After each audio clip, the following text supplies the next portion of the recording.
September 4th, 2005. A concrete cell block inside Pelican Bay State Prison, Crescent City, California. The walls were painted red. Not paint, blood. Lloyd Avery II was lying on the cold floor, positioned on top of a pentagram drawn in his own blood by the man who had just strangled him. His Christian Bible sat on the bunk above. He had been trying to save his cellmate's soul. Instead, his cellmate, a self-proclaimed Satanist named Kevin Roby, had crushed his throat as part of a ritual, a warning, he later said, to God himself. Time of discovery. Right before the noon count, the whole murder took less than 15 minutes. This wasn't just another inmate. This was the kid America watched gun down Ricky Baker, the blood in the Cardinal Red Hyundai. The sawed-off shotgun pointed out the window in one of the most devastating scenes in American cinema. Lloyd Avery II was knucklehead number 2. He had 4 scenes, 8 lines of dialogue, 2 minutes of screen time in Boys in the Hood, and it haunted him until the day he died on that prison floor. This is the story behind the most important black film of the 1990s, the movie John Singleton built from his own South Central memories, the film that opened to gunfire in 20 theaters across the country, and the cast members whose lives ended exactly the way the screenplay warned they would. This is the story of how a movie about the cycle of violence became a prophecy, and how the prophecy came true for the actors who played in it. But here's what most people don't know. The blurring of fiction and reality started before the cameras even rolled. The set itself was a war zone. Real Bloods walked up to producers and threatened to kill Ice Cube. Real Crips showed up demanding to be in scenes. And by the time the film was released, 2 young men who appeared on screen were already on a collision course with the same streets they were depicting. Stay with me. To understand what happened, you have to start in 1987. A 19-year-old kid named John Daniel Singleton walks onto the campus of the University of Southern California. He was born January 6, 1968, raised between his mother Sheila, a sales executive, and his father Danny, a real estate agent. South Central kid. The kind of neighborhood where the buffer against the drugs and the dying was a stack of comic books and a VCR. He had thought about computer science.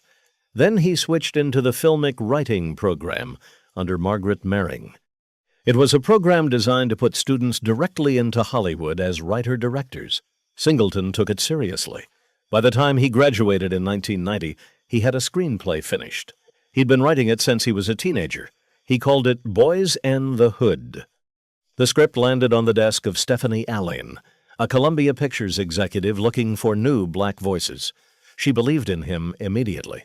She arranged the meeting with Columbia chairman Frank Price. And here's where Singleton did something almost nobody does. He turned down a 6-figure offer for the screenplay alone. He told them, I write it, I direct it, or there's no deal. He was 22 years old. He had directed nothing, and the chairman of Columbia Pictures said yes.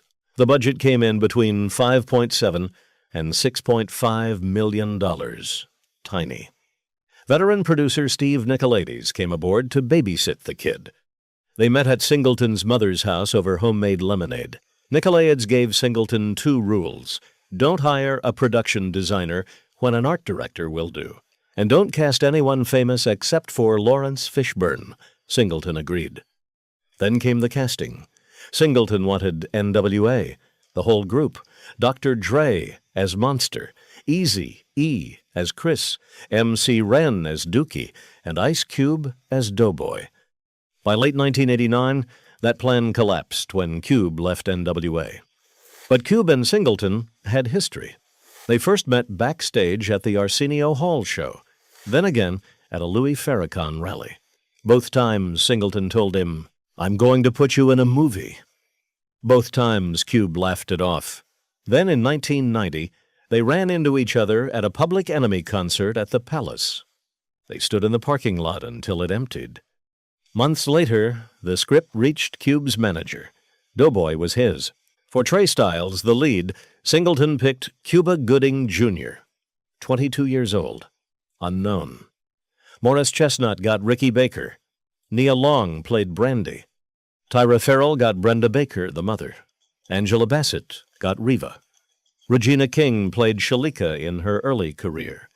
Larry Fishburne, the only name in the cast, took on Furious Styles, the father. The crew was building something nobody had built before, a film about black masculinity, black fatherhood, and the cycle of street death made by a kid from the same streets. Call time was 7 a.m. on October 1st, 1990. Singleton was on set at 5:30 in the morning, watching the trucks unload. The shoot was scheduled for 42 days. 2 months in South Central. And almost immediately the streets came for the production. The barbecue scene? It turned into a real party. A day and a half lost. But that was the easy problem. The hard problem walked up to producer Steve Nicolaides at a place called the Boulevard Cafe. His name was Bone. He was a leader from the Bloods. And he wanted a meeting. Bone sat down and told Nicolaides exactly what he knew. I know you're shooting a scene where Ice Cube blows away 3 Bloods at a hamburger stand. That's across the street from the jungle. Some 14-year-old kid wanting to earn stripes is going to bust a cap in Ice Cube. He wasn't threatening the production. He was warning them. He was telling them. If you film this here, somebody is going to die for real. Then came a fight on set. Members of Cube's lynch mob crew got into it with a local kid. Things almost exploded. Nicolaides paid for security. He paid for goodwill. He paid the local OGs to keep their soldiers off the corners during the shoot. That's how Boys in the Hood got made, not just with cameras and lights, with negotiated peace treaties. In the middle of this storm, John Singleton needed to fill the smaller roles, the bit parts, the faces in the background who would carry the weight of the violence. And that's where Lloyd Avery II walked into the story. Lloyd Fernandez Avery II was born June 21st, 1969 in Los Angeles. He didn't grow up in the jungle. He didn't grow up in Compton. He grew up in View Park, the Black Beverly Hills. His father, Lloyd Sr., was a self-employed service technician. His mother, Linda, worked in a bank. The kid grew up with a swimming pool in the backyard. He went to Beverly Hills High School. He played water polo. He played baseball. He was friends with the children of Smokey Robinson, of Quincy Jones, of music executive Clarence Avant. This was a kid with every door already open. Avery had met John Singleton when Singleton was still a film student at USC. When Boys in the Hood went into production, Singleton remembered him. He cast him as Knucklehead number 2, the Blood who would emerge from the Cardinal Red Hyundai, the shotgun in his hands, the face that would chase Ricky Baker down the alley between 2 homes on a sunny South Central afternoon. 4 scenes, 8 lines, the most chilling 2 minutes of the entire movie. Then there was Dedrick Dwayne Gobert, born November 25th, 1971. Inglewood kid. Singleton cast him as Dookie, the funny one in Doughboy's crew, the one who carried a 40 all afternoon, the one who teased Ricky about his football scholarship. Gobert was 20 years old when the cameras rolled. He had real charisma, the kind you can't teach. The shoot wrapped in late 1990. Columbia set the release for July 12th, 1991. They booked the film into 900 theaters nationwide. They had no idea what was coming. July 12th, 1991, opening night. John Singleton, 23 years old, was doing what young directors do. He drove between theaters in Los Angeles, sneaking into the back to watch his own movie play. Around 9:30 p.m., he left the Cineplex Odeon in Universal City. Minutes after he walked out, gunfire erupted inside. 5 people were wounded. One witness, a 19-year-old, told the LA Times. The lights went down and the screen lit up, and then it just went crazy. There was gunfire. These guys were just chasing each other all over. By the end of opening weekend, the count was staggering. Incidents at 20 different theaters across the country. Universal City, Upland, Chino, San Francisco, Sacramento, Minneapolis, Tuscaloosa, Alabama, New Springfield, Massachusetts, Jersey City, Chicago. In Minneapolis, somebody fired a shot inside the theater. The crowd panicked and ran into the street. Shooters in a waiting car opened fire on the fleeing crowd. 4 people wounded, 2 critically. By the time the bullets stopped flying that weekend, the totals were brutal. 1 man dead, 23 wounded. Frank Price, the chairman of Columbia, said something later that revealed exactly what was happening. If you had an incident within a mile of the theater, the press connected it to Boys in the Hood. It tamped down the box office. People got the impression it was dangerous to go see the movie. Hard to get people to risk their lives to see your film. Singleton stood his ground. He told the press. The violence is indicative of the degeneration of American society, not a reflection of my film, which is about family, love, and friendship. I didn't create the conditions under which people shoot each other. Then he said the line that mattered most. To withdraw the film would be an act of artistic racism. Columbia agreed. They didn't pull the movie. They kicked in additional security money. They kept it in theaters. And Boys in the Hood went on to gross $57.5 million worldwide, almost 10 times its budget. In March of 1992, the Academy Award nominations came out. It was the 24-year-old black director, Mr. John Singleton. He also became the first African-American ever nominated in that category. He was also nominated for Best Original Screenplay. He didn't win either, but the door was kicked down. The cycle that the movie warned about, the cycle Furious Styles preached about on that bench under the streetlight, kept turning in the real world. And the first cast member it would claim was Dedrick Gobert. November 19th, 1994. About 2:20 in the morning, Etiwanda Avenue, Mira Loma, an isolated road in Riverside County, California. About 40 people had gathered out there for illegal drag races, the kind of scene young car guys lived for in the early 90s. Dedrick Gobert was there. He was 22 years old. He had 3 years of credits behind him. Boys in the Hood, Poetic Justice with Janet Jackson. He had rapped Higher Learning, scheduled for release in 2 months. Gobert raced another man on the road. Something happened during the race. An argument broke out afterward. According to the Riverside County Sheriff's Department, several gang members confronted Gobert. A 19-year-old kid named Ignacio Hernandez from Rosemead tried to step in and help him. The shooters opened fire. Dedrick Gobert was shot to death in the roadway. Ignacio Hernandez was shot to death beside him. A 16-year-old girl took a bullet in the neck and survived. Deputies arrived at 2:20 a.m. The killers had already fled in a 1993 or 1994 Honda Prelude.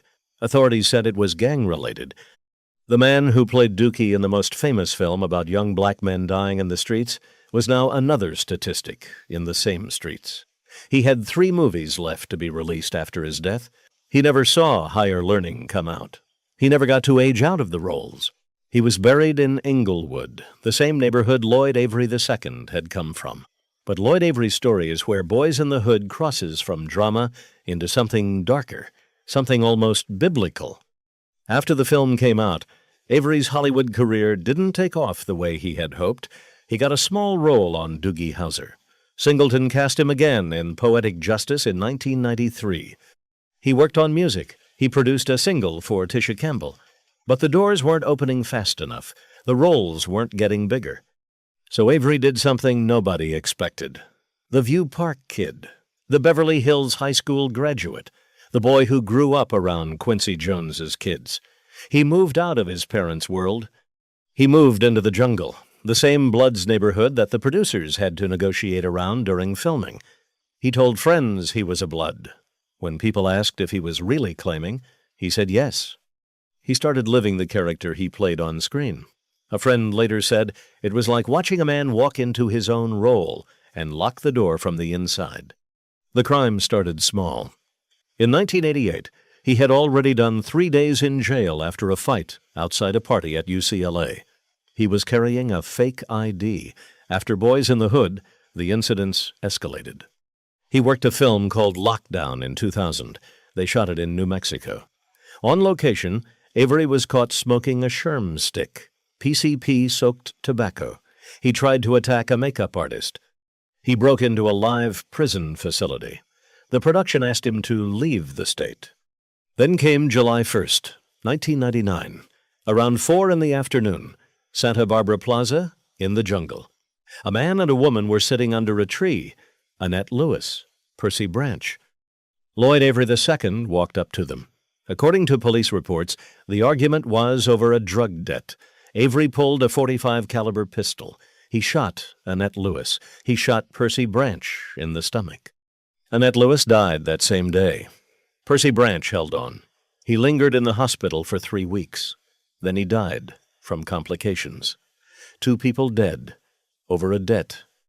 Avery was arrested outside his grandmother's house on December 8th, 1999. He went to trial. In December of 2000, a jury convicted him on 2 counts of first-degree murder. He was sentenced to life in prison. He arrived at Pelican Bay State Prison in March of 2001. Pelican Bay, the Supermax, one of the hardest prisons in the entire California system. The place built for the worst of the worst. Inside Pelican Bay, something strange happened to Lloyd Avery II, the man who had become the character he played on screen, the man who had moved into the jungle and pulled the trigger for real. That man started reading the Bible. He converted to Christianity. He started writing. He wrote about redemption. He told visitors he was a different person. He was trying to undo what he had become. In August of 2005, a new cellmate was moved in next to him. The man's name was Kevin Roby, an Air Force Academy dropout. Roby was serving life without parole for one of the most disturbing crimes in California's recent history. In 1987, he had raped and murdered his own sister, Velmalyn Hill. He signed his correspondence Satanic Christ. He was a devil worshiper, and he had just been placed in a cell with a man who was trying to save his soul. For about 3 weeks, Lloyd Avery II tried to convert Kevin Roby to Christianity. Roby resisted. Then, on September 4th, 2005, the tension snapped. The accounts vary on exactly how it started. What's documented is that the 2 men fought inside the cell. Roby choked Avery unconscious. Avery bled into his lungs. He suffocated. Roby was not done. He pulled Avery's body to the center of the cell. He drew a pentagram on the floor in Avery's blood. He positioned the body on top of it. He painted symbols on the walls. He intended it, he later told investigators, as a ritual, a warning, a message to God himself. The guards found Avery's body before the Tuesday noon count. He was 36 years old. He left behind a daughter named Adalia. Years later, in August of 2024, while incarcerated at the California Institution for Men, Kevin Roby allegedly stabbed and injured a correctional officer. He is still alive. And then there was John Singleton himself, the kid from South Central who built it all. After Boys in the Hood, he kept working. Poetic Justice, Higher Learning, Rosewood, Shaft, Baby Boy. Too Fast, Too Furious. He co-created Snowfall for FX, the show about the crack cocaine epidemic that defined his childhood. He had 7 children. He kept making films about black life in America when almost nobody in Hollywood would back him. On April 17, 2019, Singleton suffered a major stroke. He was placed in intensive care at Cedars-Sinai Medical Center. For 11 days, the family waited. On April 28, 2019, his family removed him from life support. The official cause of death was acute ischemic stroke, intracerebral hemorrhage, and hypertension. He was 51 years old. So what is the real story of Boys and the Hood? It is the story of a 22-year-old kid from South Central who walked into Columbia Pictures and refused to let anyone else direct his life story. It is the story of a film that was so authentic, real gang leaders had to negotiate its safe passage through real territory. It is the story of a release weekend so violent that 23 people were wounded and 1 was killed before the credits had even finished rolling in some theaters. It is the story of an actor named Dedrick Gobert who played a kid who died young and then died young exactly like the kid he played. It is the story of an actor named Lloyd Avery II who played a killer and then became a killer and then was killed by another killer on a concrete prison floor in the far north of California. Boys in the Hood was never just a movie. It was a warning. The movie said the streets eat their own. The streets agreed. The movie said violence travels in cycles. The cycles kept turning.